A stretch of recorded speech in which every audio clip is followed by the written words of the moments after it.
I have about 12 minutes. Let me just put my timer on for you.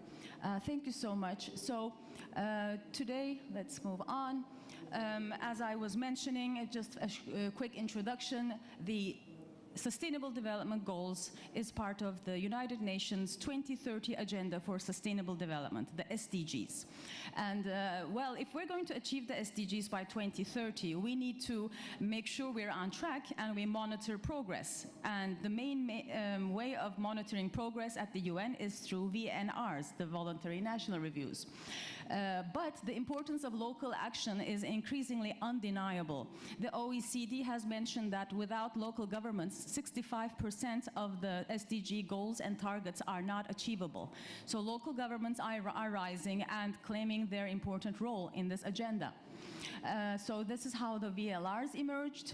The UCLG and UN Habitat have partnered together to develop the Global Task Force on LRGs. And they've been issuing guidelines about how to do VLRs. And many governments, local governments, have now started to do VLRs themselves, starting with New York and 3 Japanese cities. And today we have more than 100 VLRs that have been produced. So let's see.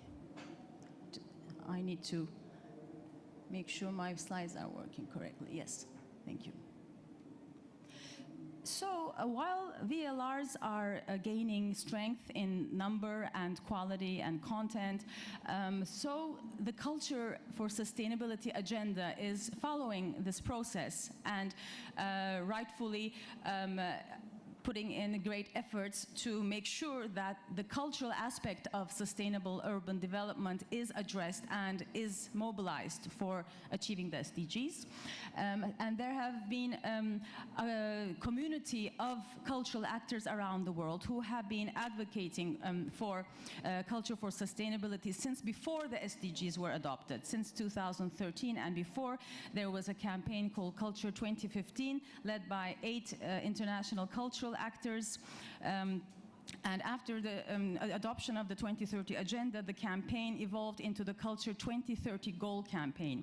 Today we see that none of the SDGs, the 17 goals, have culture as a heading.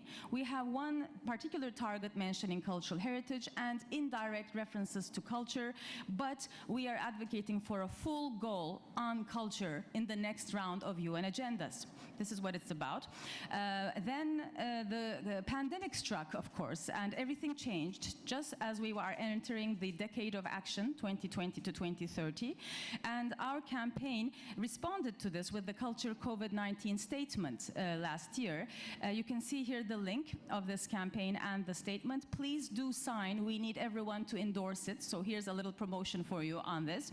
Another important topic, the most important topic perhaps, is the climate crisis, obviously. And there's a lot of connection between culture, heritage, arts, and climate action.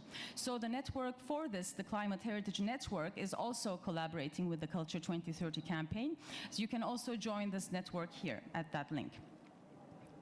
So coming to the specific report we're talking about, the campaign issued the 2019 report, Culture in the Implementation of the 2030 Agenda.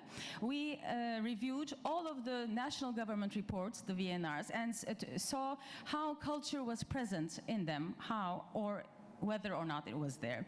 And the findings of this report show that some countries are already aware and embrace culture in their policies, especially SDGs 11, 4, 5, 8, 9, 10, 12, 15, 16. Many SDGs, especially the urban goal and education, number 4, for example, have been addressed strongly.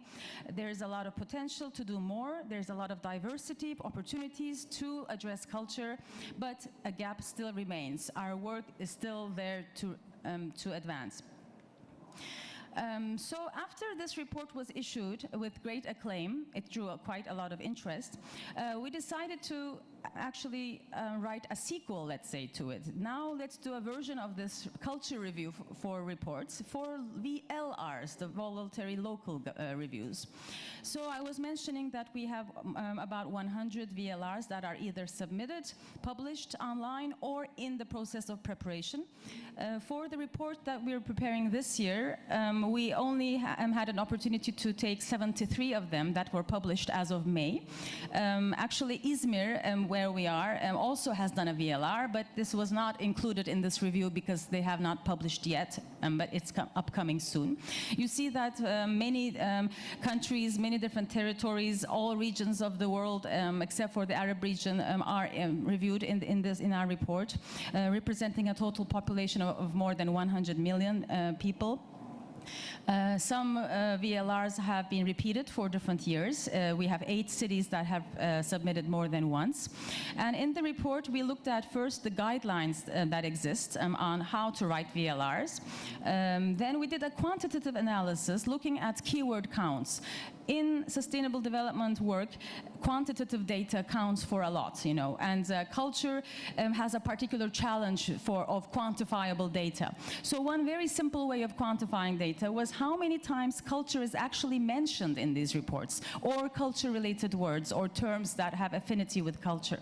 So we looked at that, and then we looked at the actual text, the qualitative analysis of document elements, what kind of policy frameworks, what kind of actions for implementation are being talked about in the reports. And looking at the findings of the quantitative analysis, we see that VLRs have a better situation than the VNRs. When you look at the 3 dimensions of sustainable development, the social, the environmental, the economic dimensions, we advocate that culture is also a 4th dimension. So how much does the mention of culture compare to the mention of society, economy, and environment? In national governments, this is only 5% of the whole set. In VLRs, this is 13%, a better portion. It's still less, but it seems that culture is more present in VLRs from this respect. We also looked at what kinds of culture-related terms there were. Apart from the words culture and cultural, we see knowledge, buildings, arts, heritage, language, libraries, recreation, preservation as some of the most frequently seen terms. Culture is used generally as a general concept in itself, culture of sustainability, culture of business, or people's culture. And the way that the word cultural as an adjective is used next to other concepts, we see that this is most frequently with heritage. Cultural heritage is very strong. This might be related to the fact that we do have a UN target, 11.4, on cultural heritage.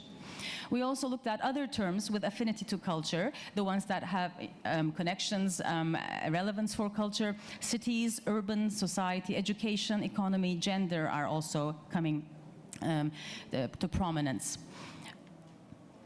We had a little friendly competition between cities. We did a ranking of how cities fare in their use of culture-related words, how many types of culture-related words they use, and what about the culture dimension. So you see the top 10 here. So Suwon from the Republic of Korea, Besançon, twice actually in the list, from France, Hawaii, who have a philosophy of culture and looking at their natural environment as well, a very profound approach to their lifestyle, which is cultural, very interesting. Mexico City, Niort, again from France, Niterói, Brazil, La Paz, Peru, and Trujillo, also Peru. So Latin America is quite strong, you can see. Looking at qualitative findings, actually, we looked at visuals. This is a type of communication and information. There's a lot said in pictures and covers. 70%, 74% of the VLR reports use some kind of cultural reference in their covers as a pride of place, a heritage site that they are proud to showcase, or using graphic language, using art to actually communicate the messages of sustainability. So lots of visuals, more than 300 that we picked up. The category here that is most frequently found is tangible heritage and visual arts. I see from the the graph that we made there. And looking at what's called the document elements, this is something taken from VNRs. The UN wants the national reports to follow a particular structure. We realized that this does not apply to local government reports exactly. You cannot really fit a VLR content into VNR templates. Still, we try to see what VLRs say about enabling policy environments, how they introduce their city. So you see there is a sense of pride and ownership of place using cultural traits of cities in their introductions. There is some cultural policy mentioned in their strategic planning framework. You see an example from Peking, China here about harmonious living culture, civilization going back thousands of years, for example. The NEO roadmap talks about a cultural city where each actor is jointly responsible for the common good. Looking at what kinds of actors are involved in VLR preparation, some cultural actors are mentioned sometimes. You see the Basque County example here. Social, economic, and cultural agents are seen as responsible to actually achieving the goals and targets. Looking at each UN goal and target, there are a lot of local adaptations. Cities actually create their own goals and targets and indicators suited to their own needs, but still they try to also follow the 17 global goals. And here we see SDG 1 on no poverty, using culture as a service, as something to be provided to citizens. SDG 4 on education, capacity building, of course. SDG 11 on cities, talking about cultural heritage. And there's a lot of mention of participation and citizenship and democracy, using SDG 10 on inequalities and 16 on peace and governance. Here we have some examples from La Paz and Barcelona. More quickly, I think I'm running out of time. A means of implementation is another topic here, where data collection, financing are classical means of implementation, but culture is also mentioned as a social behavioral change maker. Culture actually motivates people to act sustainably. So this is recognized in VLRs as a lever. The VLR guidelines have also talked about cultural diversity and how cultural aspects, traditions, tacit knowledge are also enablers of sustainability. Barcelona has a very good cultural data observatory, which is, I think, a very good practice. I need to do a short spotlight on the Izmir VLR, which was not reviewed in this report, but a very strong culture VLR, I would say. Actually, I was honored to be invited to write this culture section, so no conflict of interest there, I think. In the table of contents, you see culture is one of 3 special sections. They have a special section on culture that they've addressed culture with. There have been a lot of participatory meetings and discussions on how to write this. The whole of Izmir province has been mobilized to write this VLR. The cultural section was allocated 8 pages, trying to follow the VNR template again. And a lot of good practices in Izmir already. Also using the UCLG Culture 21 Actions, self-evaluation. This is something that all local governments are invited to do. So this report is still not finished, so we have interim findings only.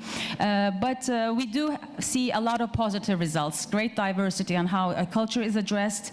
It's usually a separate policy heading. It could be more of a main policy driver at a higher level of the strategic plans. It could also address a fuller spectrum of all the goals and targets, not just 3 or 4.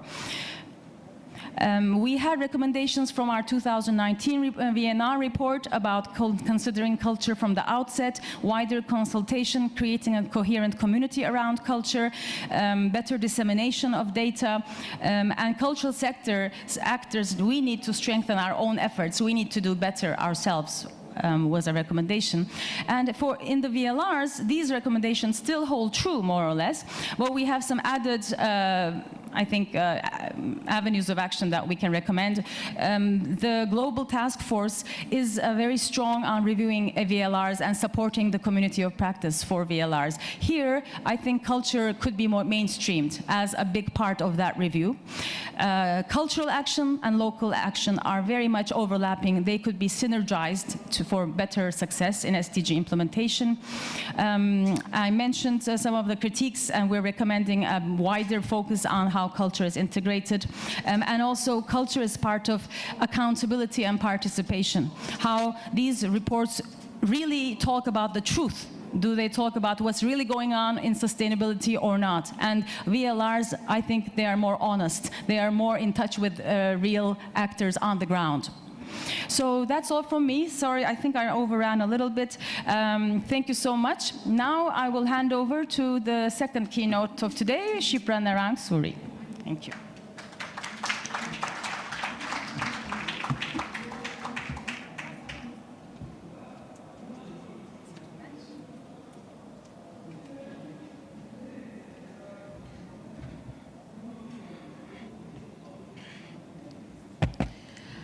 Thank you. Good morning. Thank you, Chair, my dear friend and co-conspirator in many of these forums, Ege Yildirim. Congratulations on that very rich presentation. Distinguished speakers, Gerald Lightner present in the room, and all the others who are online. I think we have to get used to this hybrid mode for the near future. Colleagues, friends, ladies and gentlemen, thank you for making time and being here today. It's really a great honor for me to join you here today in Izmir, a point of juncture between two continents, civilizations, a cultural hub that combines tradition and history with sustainability and innovation. And I think we need to thank for a moment the Mayor of Izmir and the citizens of Izmir for welcoming us all to this wonderful city and for hosting this Culture Summit. And a moment of thanks also to our UCLG colleagues, starting with Emilia Saiz, as well as Jordi Pascual and all others who have really put together this fantastic forum, placing culture at the absolute heart of the global debate on the achievement of the 2030 agenda. Cultural rights, heritage, diversity, and creativity are for us core components of human and sustainable development. Not just one target, not just one goal, but really they are transversal and central to what we're going to achieve by 2030. The complexity of the COVID-19 crisis has been a wake-up call for all of us. It urges us to rethink our governance systems in a way that communities are at the heart of immediate response as well as long-term recovery.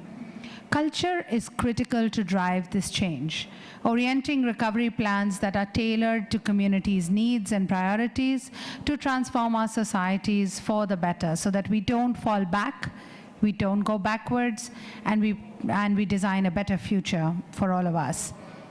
The cultural dimension of sustainable development becomes even more evident when we're designing policies and implementing initiatives at the local level, as Ege also just said, since each territory is embedded in history and communities, traditions, and heritage. We have to know where we're coming from in order to know where we want to go. That's very important. For this reason, at UN Habitat, we consider culture to be a key enabling condition to achieve sustainable development and localize the SDGs.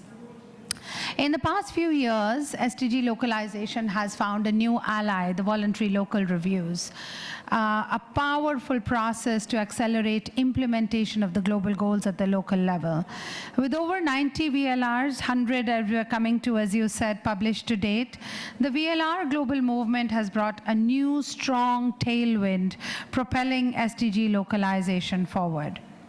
With no standard format, and this is very important to note, no boxes, no templates, no straitjacket, and no institution enforcing their development, VLRs are an innovation for and by cities, a demonstration of the power, knowledge, importance of local governments, and the commitment of local communities in the development of, in the achievement of the 2030 development agenda. Nobody is asking, forcing, or mandating cities to do VLRs. They're doing this of their own volition in collaboration with their communities, and they're designing new approaches, new templates, new documents to suit their purpose. And this is a very, very important part of the VLR discussion. The SDGs only explicitly address culture, as Ege said, through Target 11.4. However, culture stands out for its transversal presence in these local reviews cited in relation to goals 4, 11, and 16, but also several others, 8, 12, and others. This transversal presence of culture in the VLRs reinforces the idea of its centrality for SDG localization. Some reviews, as I just illustrated also with Izmir, which I hadn't seen before, some reviews include a dedicated section for culture, also such as the VLR for the city of Espoo in Finland, while in others, cultural policies are present and referred to transversally throughout reviews. The VLR of La Paz is excellent. It recognizes the dual role of culture as an enabler of sustainable development and as one of the key conditions for achieving the same. Culture encourages and strengthens the VLR process, enhancing civic participation and facilitating co-ownership of the VLRs. We have seen this. UN Habitat is supporting several cities around the world in their VLRs, and we see a very, very strong link between culture and the degree and extent of local participation and local ownership of the SDGs. Through the studies and the guidelines, and you saw some of them on the screen, that the guidelines on VLRs that UCLG and UN Habitat have jointly developed over the past year, we have seen that where a culture of sustainability is present and well-rooted, the VLR process is likely to generate higher levels of participation and active civic engagement, and to result in actual changes in local administration's functioning and planning processes. UN Habitat is committed to reinforcing and advancing the centrality of culture in global agendas, and to the development of more and more relevant indicators to measure the impact of culture and cultural activities in sustainable development. We don't do it enough. We don't do it well enough, and we don't do it consistently enough. This measurement of impact and the relationship between culture and sustainable development, perhaps something for the Culture 2030 campaign to consider again. And we do so, we advance this agenda for 3 reasons. First, culture enhances participation and social inclusion in cities and has an important relationship with poverty and inequality. Not everybody frames it in that way. San Antonio, Bonn, Besançon, Mexico City, Los Angeles, Tokyo are just a few examples of VLRs reflecting the efforts made at the local level to engage culturally diverse populations and traditionally excluded groups in city development processes. Yet, child and youth poverty restricts the opportunities to participate in education, in culture, in social life, as well as processes of urban development. This relationship between the access to culture and poverty alleviation, which is SDG 1, is stressed in the VLRs of Bonn and Peking, but not enough in others. And this is quite important. Several cities such as Barcelona, Buenos Aires, and Sao Paulo define multiculturality as a central component, or multiculturalism as a central component of their identity on the very first pages of their reports. In multicultural cities, where civic participation is particularly relevant but also challenging, culture is a necessary component to build inclusive cities in which no one and no one's culture is left behind. Hamamatsu, a city with strong policy of multicultural coexistence, has designated an intercultural cities network, an urban policy program that aims to translate multiculturalism and diversity into strengths for city growth. Second, for us, the second reason to advance the centrality of culture is that culture is an enabler of good local governance, good citizenship, and a building block for peace. And we're seeing this in many VLRs. VLRs reflect how culture-related policies and initiatives improve communities' well-being, facilitate the preservation and protection of both intangible and tangible aspects of cities' cultural heritage. A large number of VLRs report on sustainable tourism plans centered on local traditions, promoting social and economic local development. In other cases, such as the VLRs of Basque Country, which is on the screen, Helsingborg or Niteroi, culture is addressed as a means to preserve peace and non-violence, essential to the stability of just and strong institutions at the local level. So the link to SDG 16 comes out very strongly. Helsingborg's 2021 VLR emphasizes the importance of students gaining knowledge required to promote sustainable development, for example, through teaching them about sustainable lifestyles, human rights, gender equality, promoting a culture of peace, and also the value of cultural diversity and how culture contributes to sustainable development. So the VLRs are not just an analysis. The VLRs are not just a baseline or a review of what cities are doing towards SDGs. They're also a plan for the future for many cities on how they're going to advance the SDGs. And this is quite important and comes out quite strongly in our work on the VLRs. Third, and finally, for us, culture is a pillar of the SDG localization process. Localizing the SDGs implies not just implementing or achieving the SDGs at the local level in a straightforward way. It implies tailoring the sustainable development agendas, policies, and initiatives to local realities, customizing them to different economic, social, political, and cultural contexts, and building true local ownership of the global goals. As shown by the VLRs of Hawaii and Kelowna, sustainability is rooted in local communities' heritage, in the island identity, and common imaginary, hence orienting local priorities and planning in the same direction.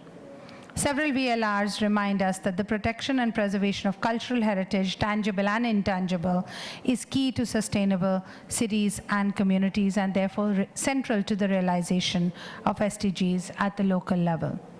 Let me conclude by reaffirming that UN Habitat, as the UN agency leading the work with local and regional governments, will continue encouraging cities and local governments to mainstream creativity, culture, heritage in their VLRs, because culture is our best ally to reimagine our way forward from the pandemic, to build on our common heritage, and to develop a future that is inclusive, resilient, and sustainable for our children and grandchildren. Thank you very much.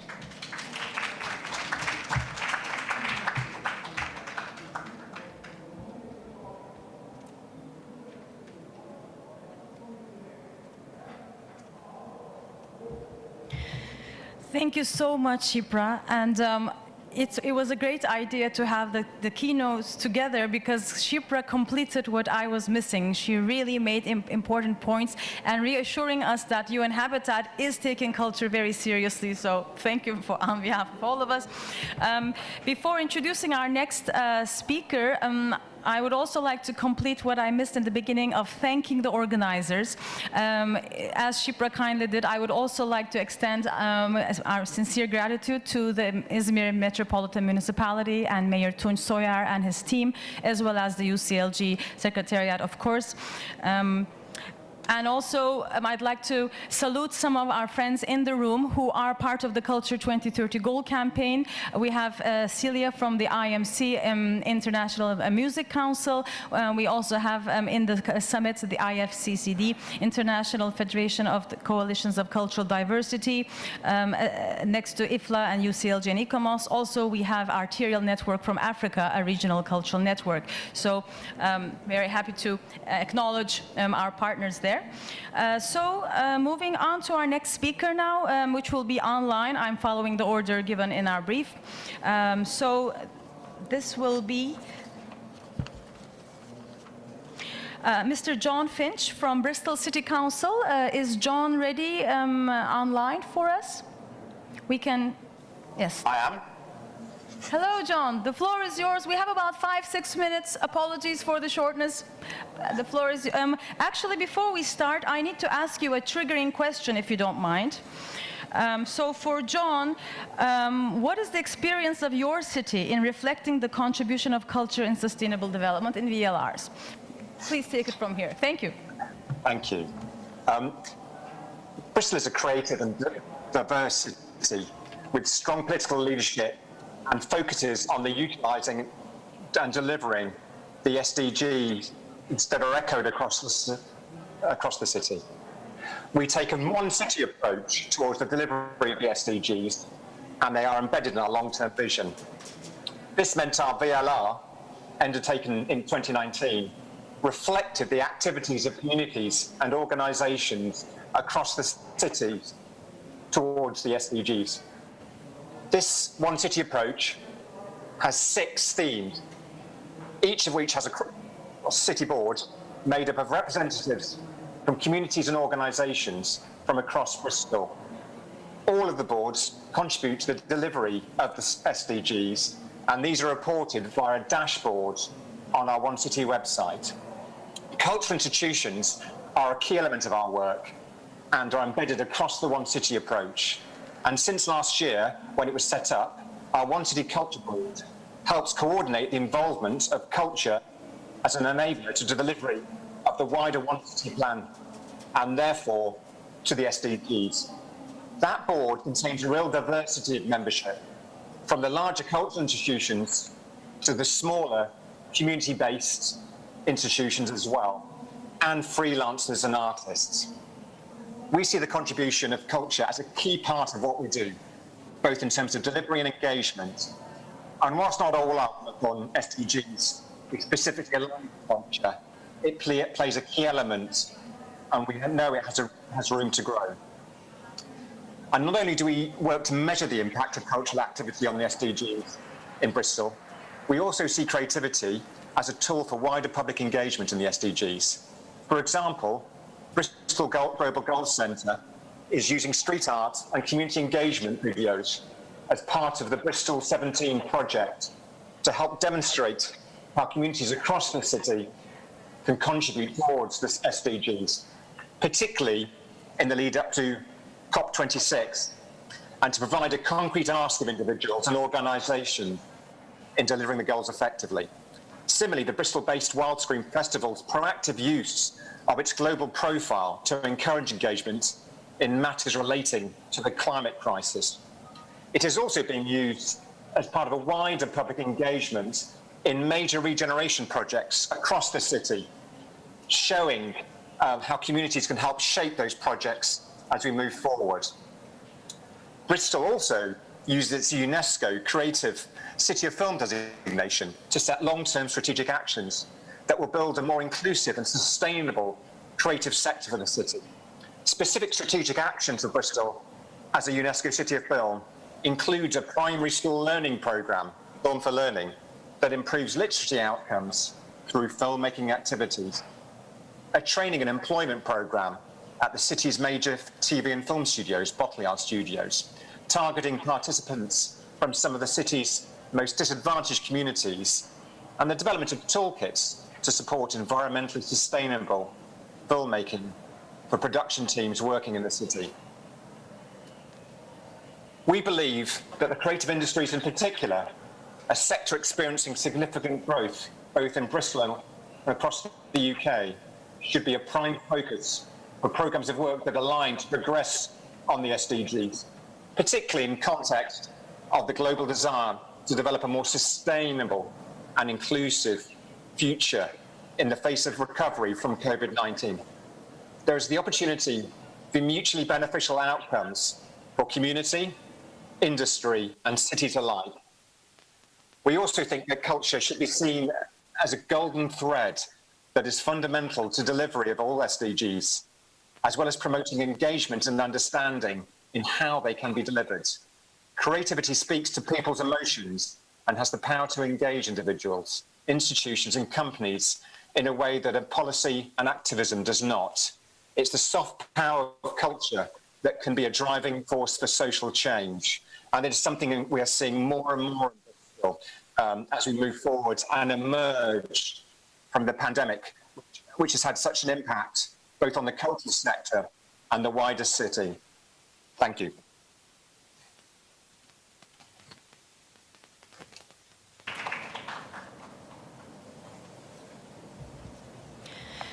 Thank you very much to John Finch for a very concise and powerful intervention, especially emphasizing creativity and the power of culture in civic engagement and speaking to individuals. So now we will move on to our next speaker with the same question: what is the experience of your city? And this will be our speaker from Amman, Ms. Samira Dayat, who is also online for us today. So I will not take much of your time. Samira, please, the floor is yours.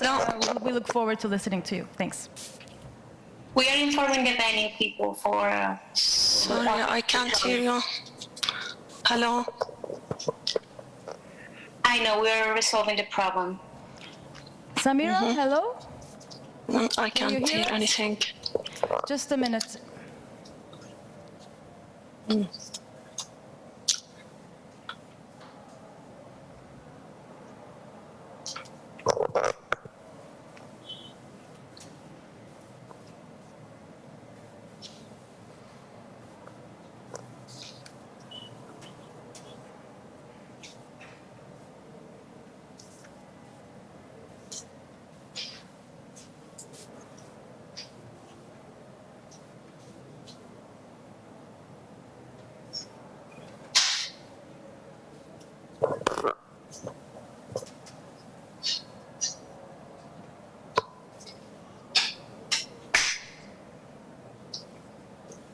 الصوت مش شغال.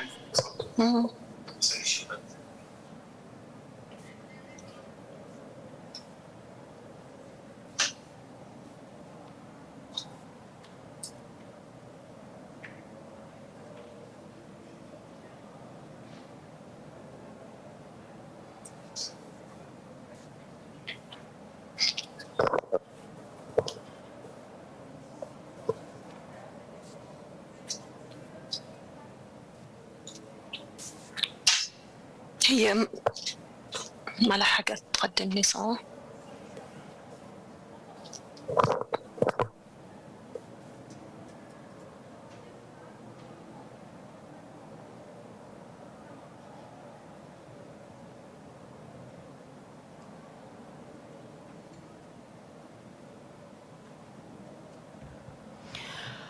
I'm very sorry, but I think we will have to skip Samira for now and move on to our next speaker in the interest of time, and hopefully we will solve the technical issue in a few moments. So in this case, I'm happy to invite Gerald Lightner, Secretary General of Ifla, International Federation of Library Associations and Institutions. Very happy to have you here. The floor is yours, Gerald.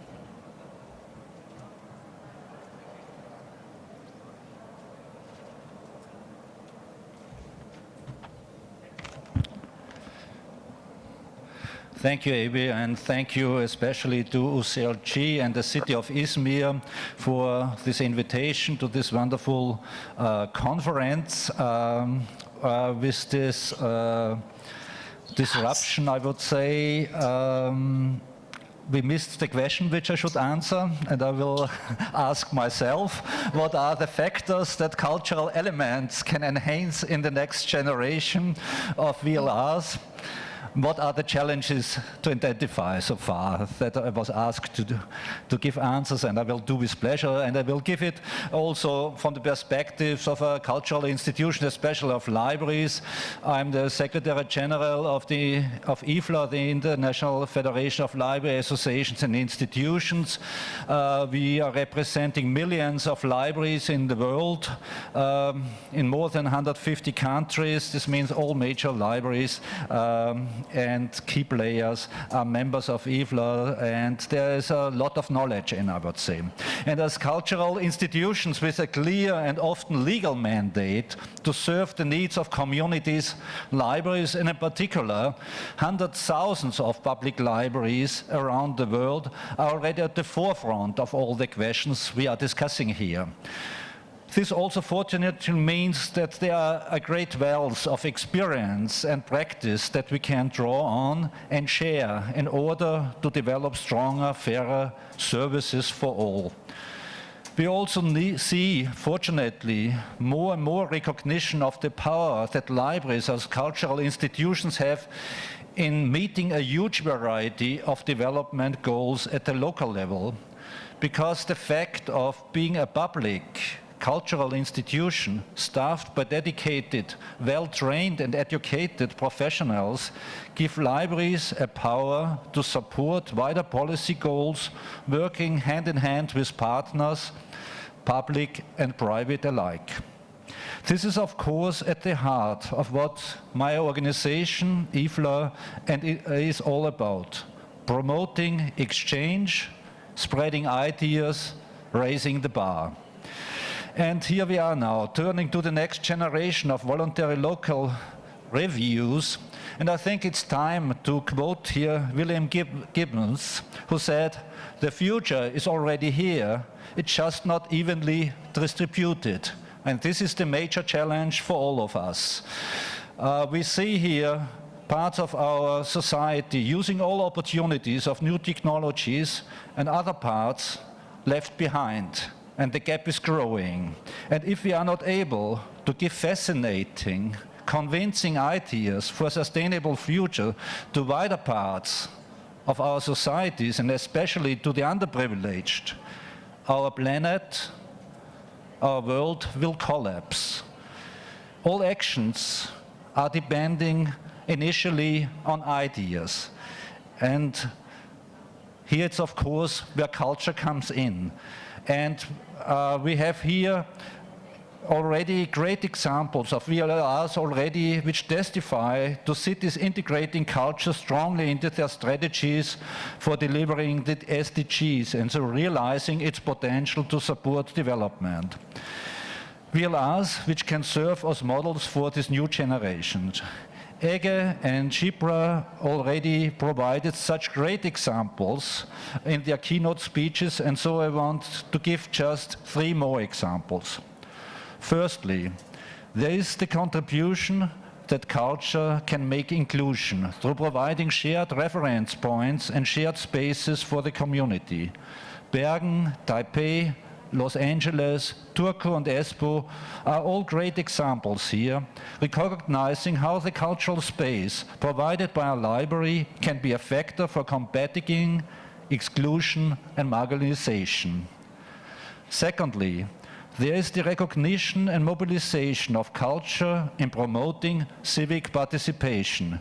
Again, culture offers powerful means of helping people open up, address issues differently, and participate in new ways. From acting as spaces for government consultation in Helsinki, to promoting culture of peace in Sao Paulo, and building pride in Guangzhou, there are already local and regional authorities which, through their VLRs, have shown how culture and cultural institutions can be integrated in the efforts to turn cities into communities. Finally, there is the contribution of culture to well-being, with individual behaviors so essential in determining levels of health and well-being. Culture can have a key role in changing mindsets for the better. Canterbury and Gladsaxe are great examples here, seeing cultural institutions as parts of the efforts to promote healthy living and well-being. Of course, there are other areas, but I hope that other cities, both in the VLRs and in the development strategies that underpin them, will take this same approach to the integration of culture. Yet there are also challenges. Again, I will give 3. The key one will indeed be to get away from the mindset that culture is a separate department, only as a goal in itself. That's a danger which we see. Culture has to be seen as a pillar of wider development, as an essential contributor to wider development success. Secondly, connected to this is to create the possibility for actors to work together For example, to make it easier for cultural actors to engage with schools, with health services, with others in order to join forces and create new and more powerful offers. Echoing the emphasis on partnerships in SDG 17, it would be powerful to see this play out in VLRs. And a final challenge will be to ensure that culture is integrated into development planning from the beginning. Cultural professionals can bring in their understanding of communities and of what will drive change, while reflecting more broadly on the cultural factors that will build identity and social cohesion, can help enhance effectiveness of policies. I have seen this really in several libraries in cities, especially in Helsinki now and also in Denmark. And it's fascinating how parts of society who have been never involved getting ownership in their libraries, in the parts of the city, getting pride and getting involved again. These are great examples. They are not reviewed now in the VLRs, but I guess it's essential that cultural institutions are involved from the very beginning, because I said, at the beginning of all actions are the ideas, and we cultural institutions standing for the ideas. The four cultural institutions have to be involved from the very beginning in the planning, otherwise cities will fail it, from my point of view.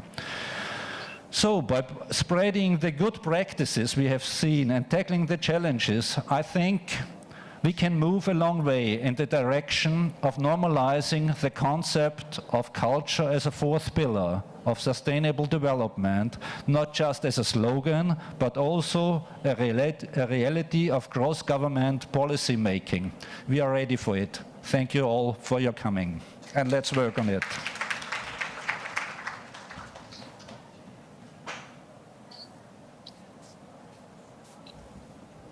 Thank you so much, Gerald.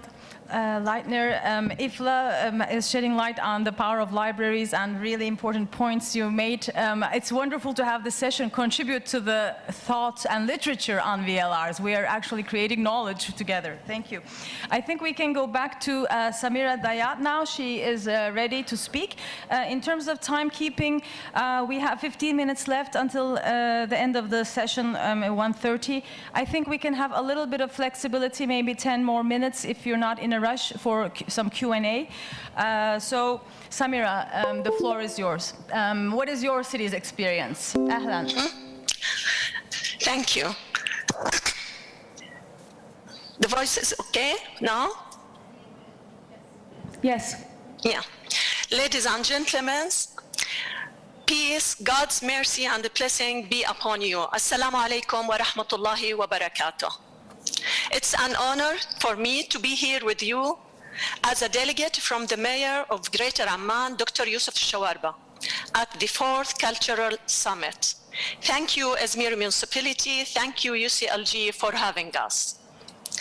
The Greater Amman Municipality is constantly seeking to improve its performance and services by linking with global goals and to identify and implement the development priorities of Amman in cooperation with all relevant domestic and international authorities.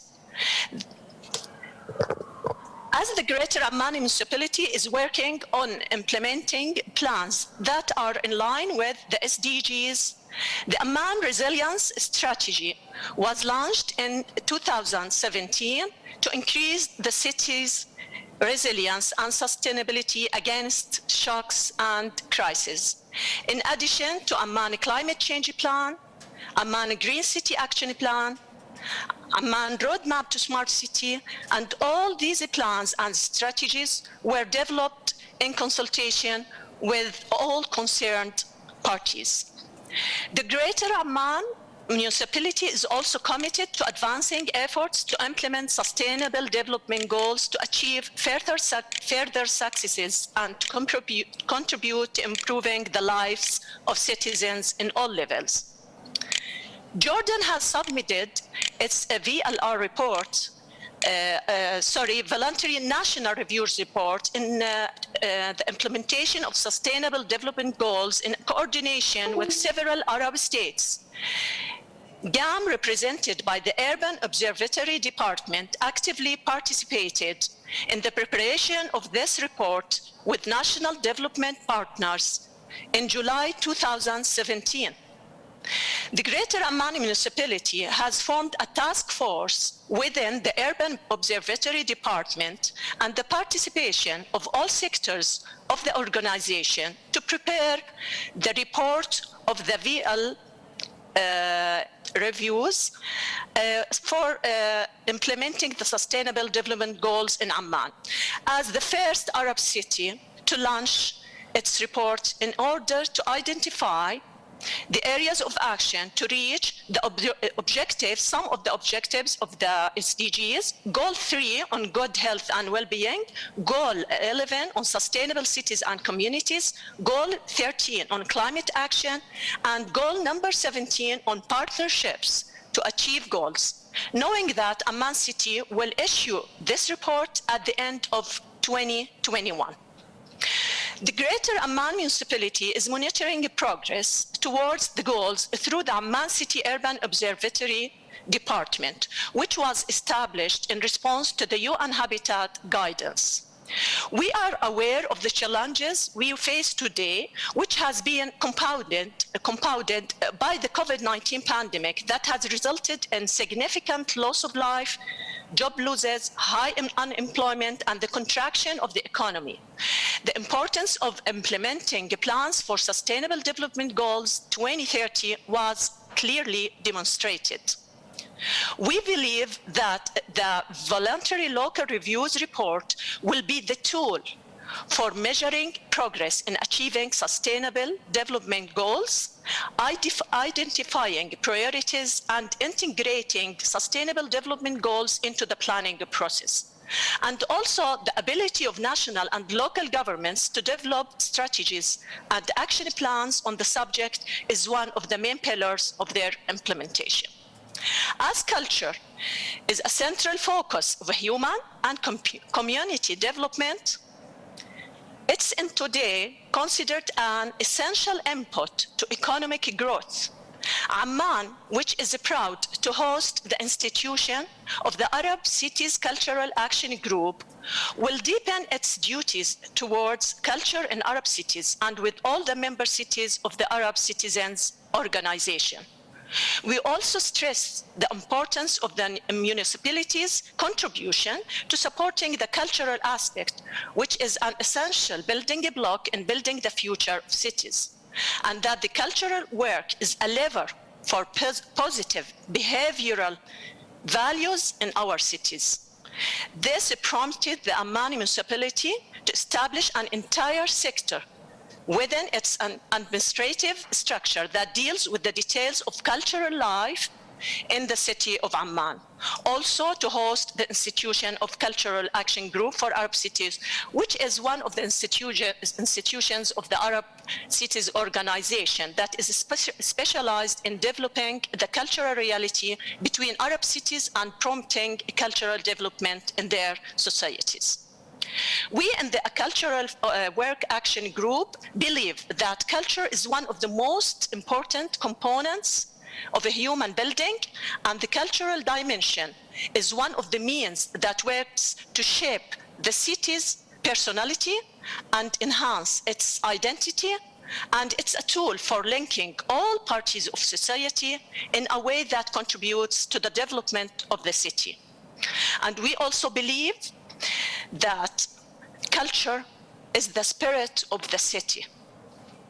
We in the city of Amman, in the Greater Amman municipality in particular, have launched a set of strategic goals that are related to the SDGs, specifically goal number 11, which is closely related to the development of the cultural reality of the city and the involvement of local communities, thus contributing to the development of the city while preserving its identity, originality, and heritage.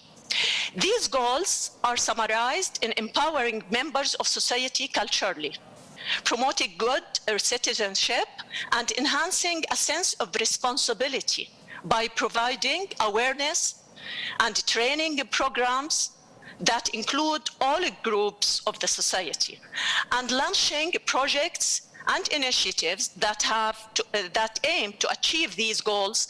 And I can mention here some of them: the project of the Municipal Council for Children, and Harat Amman Cultural Project targeting school students, orphans, and special needs groups. The city of Amman, through the Greater Amman Municipality, will work on raising the Cultural Development Index by implementing a series of projects such as the Project for the Development and Marketing of Amman's Cultural Image, and the project for the implementation of programs for the delivery of cultural products to the public, as part of the preservation of the cultural heritage that forms part of the city's culture and its origins, in order to place Amman as the center of attraction for urban tourism.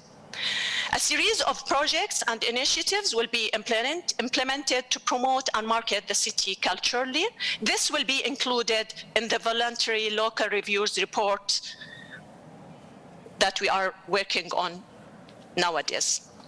In the context of attracting young people and talented people to benefit from their potential for cultural mobility under conditions, of increasing unemployment, increasing poverty, especially after the corona pandemic and the loss of jobs, a cultural development strategy will be launched to integrate young people into cultural development in its behavioral, value, and cognitive sense, in order to promote values in the city, such as respect for the law, protection of public property, respect for diversity in societies due to the internal immigration and external asylum. Samira, sorry to cut you, but we need to wrap up in about a minute. Okay. Thank you. Fine. One of the most important challenges that we have in the city of Amman in recent years, has been the rise in the number of refugees from neighboring countries, which has provided actually for us an opportunity to benefit from this cultural diversity as a source of sustainability that encourages creativity, renewal, and development. Here we will briefly mention a number of cultural projects and initiatives being undertaken by the Greater Amman Municipality to achieve its strategic objectives relating to cultural development and related to sustainable development objectives. We have Zaha Cultural Center project. We have Safe Gardens and cultural spaces that open public spaces for the practice of cultural mobility in all its forms and for all groups in society. The Women Empowerment Project, which promotes their role in society through voluntary vocational health and social training, creating a manual professional for women to teach them handicrafts, to empower them economically, and the initiative to create an online platform for the libraries department in the Greater Amman Municipality on YouTube to host the people specialized in culture. Finally, I would like to thank all of you for listening and for giving me this opportunity to highlight the efforts of Amman City in achieving a global sustainable development. Thank you, everybody. Thank you. Thank you so much, Samira. Shukran jazilan. That was wonderful. Lots of things that Amman is doing, too much to fit here. But it's really interesting how you are mobilizing Arab towns as a network, peer learning cities network across the country and even further. Now we are moving on to our next speaker, Nicola Barbieri from Barcelona. He has the same key questions that Gerald used his intervention on. It's what are the factors for culture to be integrated and the challenges. So Nicola, if you're ready, the floor is yours. Yeah, thank you very much. Thank you very much. I would like to thank you, CLG Culture Committee. It's a pleasure, but also a challenge being here, sharing my ideas with you. I will speak in Spanish. Maybe we can increase our language diversity of this session, but I would like to say that you will find a detailed version of my ideas in the next UCLG Goal 6 report, because I'm the author of one of the articles on culture and inequalities for this report. So I will switch to Spanish, and quisiera hablar sobre todo de una. Of course, I will talk about many things in my speech, which are similar to the previous speakers. One of them is unemployment. Of course, my colleagues have talked about inequality, and I think this is very important, especially when we talk about culture and local reports. We will talk about 5 messages, and we can understand our reality. First message is the right to participation, especially to participation to cultural activities in the city. This is very important, and maintaining equality is important. Of course, we can be biocultural. It doesn't mean everyone has to be like this. Everyone might not have resources, or everyone might not participate. And what does this mean? We go to work, we go to school, and then we see that there are different degrees, especially in cultural participation. There are differences between different people. Of course, this can be related to systems. There can be social economic reasons, and there can also be injustice. So maybe some people cannot join to cultural activities. My second message is another subject that my colleagues have talked about before in terms of inequalities. This is always in second place when you look at policies, academic research. Of course, there are exceptions, but it's always in second place, and this is very limiting for us. And in this environment, sometimes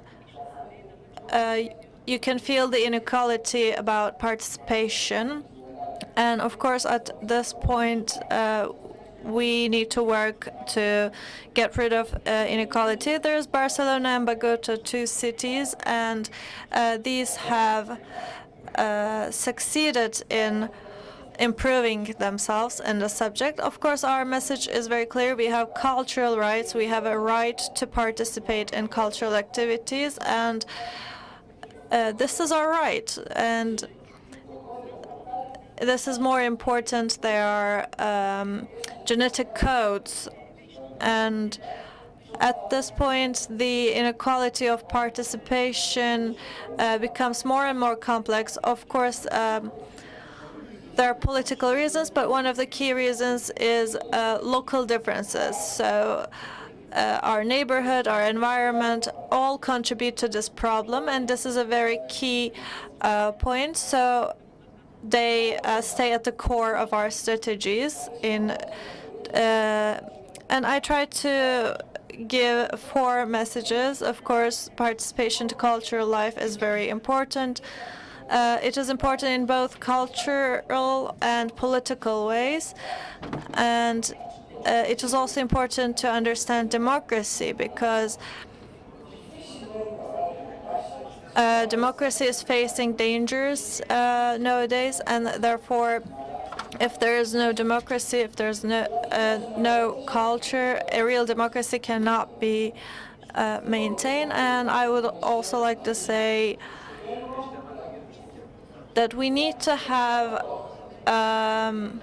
we need to stop being subtle, and we need to have an aggressive approach, because culture can also be a platform for transformation and development. And at the same time, culture can become an instrument and improve certain aspects, and it can also be used as a political tool. And that's why we need to become stronger about culture. And my 5th message, how are we going to respond to these inequalities, how cities are going to respond to these? Of course, there are many local reports, but how can cities respond to these inequalities? And there we need to think about culture policies, and this has to be an article, this has to be in the center. It can't be second or third place. It has to be at the core of the situation. We need articles to maintain this, and in addition we need improvement of cultural capacity and support. This has to become a mission for us, and of course we need to directly work with societies and individuals, and there are 3 strategies that are being developed. One of them is the realization of cultural rights. The second one is acknowledging inequality in the context of culture. And in 2021, there have been many studies made in cities such as Barcelona and Rome. And our second strategy is we need to have a transversal policy, and because the policies here are multi-layered, and that's why we need to take into consideration when we are applying these in different sectors. Of course, there have been studies applied in different cities, and we took into consideration the needs of these cities. And we need to also relate culture to different areas, for example, education and medicine.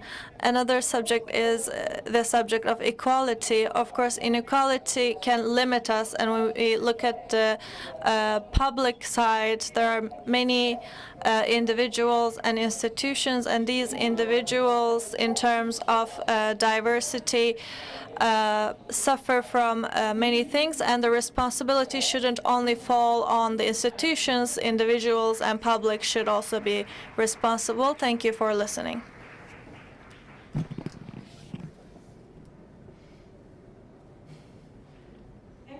For these clear points, Nicola. Sorry to intervene over there.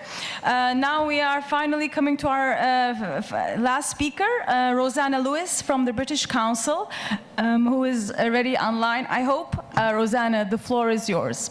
Thank you. Thank you, Ege, and thank you to Izmir Municipality and Uclg for inviting me to be part of this very inspiring panel. I've learned a huge amount from all the speakers today, so thank you. So my question is, how can cities and local and regional governments, with the support of cultural institutions, explicitly highlight local priorities on creativity, heritage, and diversity in their VLRs in this next cycle of reporting? And I'd like to start with an African proverb that we all know, which is that it takes a village to raise a child. And as we're entering this decade of action, I think it's really important to remember that it really takes all actors and the community to come together in partnership to ensure that peace and prosperity is possible for people and planet, and that culture is really an essential part of that dialogue. And cultural organizations have a role to play in bridging the gap between policy and practice. Cultural organizations and institutions are close to the people, are close to the local action, and can encourage that public participation, but can also liaise with their local authorities and city representatives. So I just wanted to start with that main point so that I know the time is very tight today.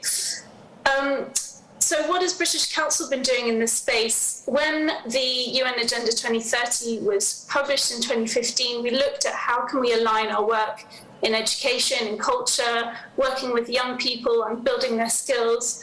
And we really reconnected to our core mission, which is to make a more connected and trusted UK in a more connected and trusting world.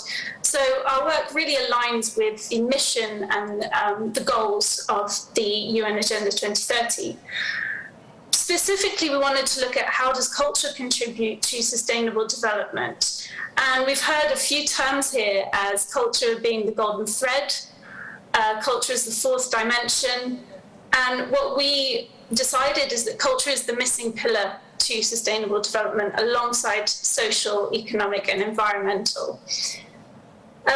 This report was published in 2019, and really it explores the connections to the targets and the indicators within the SDGs, not just the overall goals, and aims to bridge that gap between policy and practice, highlighting some of our projects around the world.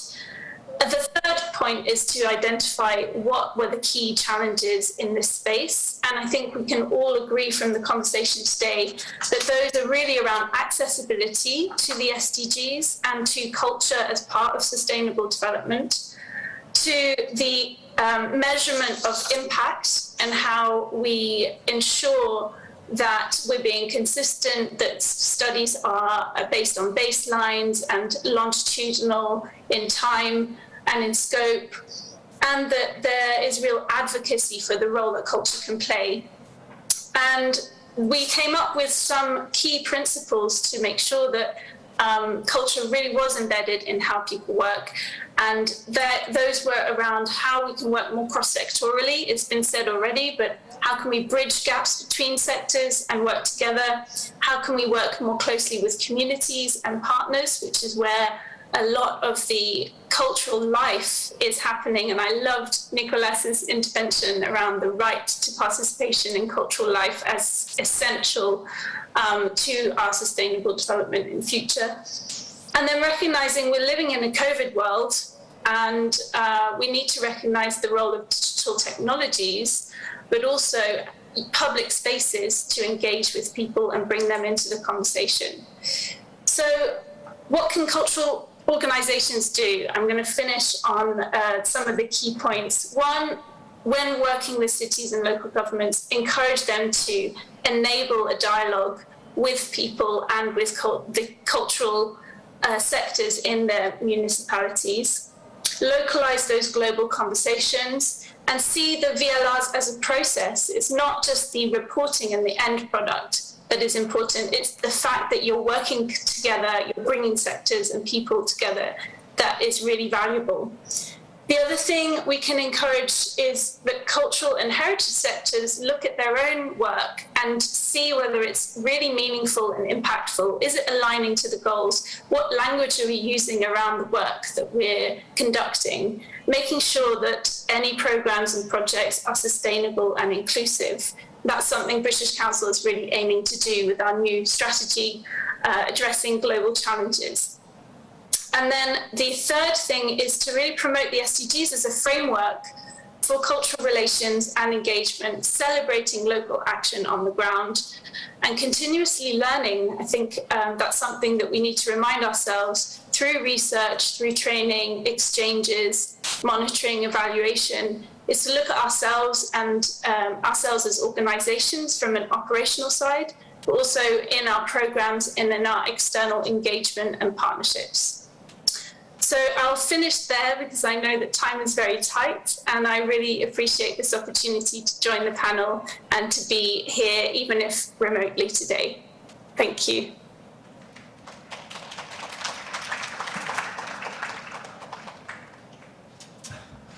Thank you, Rosanna, also for your patience with the terrible time management that this panel had.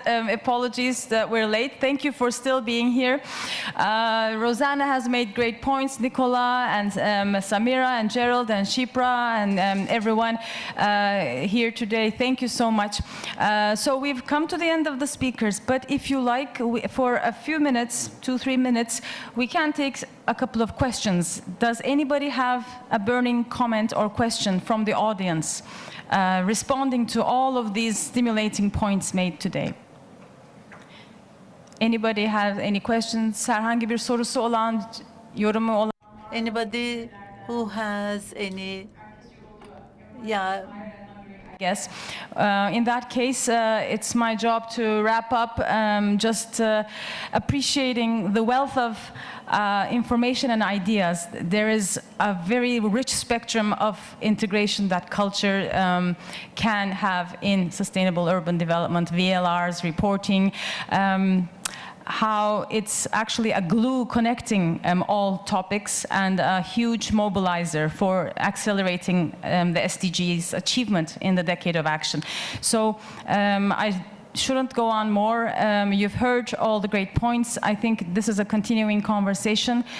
So looking forward to staying in touch and looking for more reports, more successes, more lessons learned. Thank you very much and see you later at the other sessions. Enjoy your day. Bye-bye.